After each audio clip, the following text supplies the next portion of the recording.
BNP মহাসচিব মির্জা ফখরুল ইসলাম আলমগীরের সাথে বৈঠক করেছেন ঢাকায় নিযুক্ত ইরানের রাষ্ট্রদূত মাসুদ চাভশির।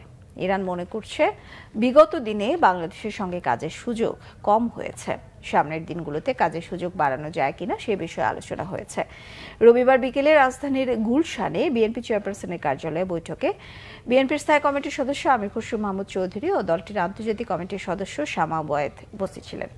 বৈঠক পরবর্তী গুলশান কার্যালয়ে সংবাদ সম্মেলনে আমির খসরু মাহমুদ চৌধুরী জানান, দুদেশের মধ্যে আগামী দিনে কিভাবে সম্পর্ক এগিয়ে নিয়ে যাওয়া হবে সে বিষয়ে আলোচনা হয়েছে। বাণিজ্য সম্প্রসারণের বিষয়ে গুরুত্বপূর্ণ আলোচনা হয়েছে। তেল পরিশোধন সহ এই খাতে বাংলাদেশ সরকার কিছু করতে চাইলে ইরান সহযোগিতা করবে। আমির খসরু আরও জানান, ছাত্র জনতার আন্দোলনের মাধ্যমে নতুন যুগের যে সূচনা হয়েছে তাকে স্বাগত জানিয়েছে ইরান।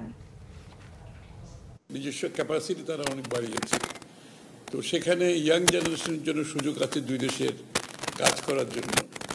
যে টেকনোলজির ক্ষেত্রে তারা যে যতটুকু এগিয়েছে আইটির ব্যাপারে এবং অন্য অন্য মেধাভিত্তিক যে বিষয়গুলো আছে, তারা মনে করছে আমাদের সাথে কাজ করে দুই দেশের। ইরানের একটা বড় সম্ভাবনা আছে, তারা অনেক ভালো করেছে, অনেক উন্নতি করেছে, সেখানে বাংলাদেশের সাথে তারা একযোগে কাজ করতে চায়।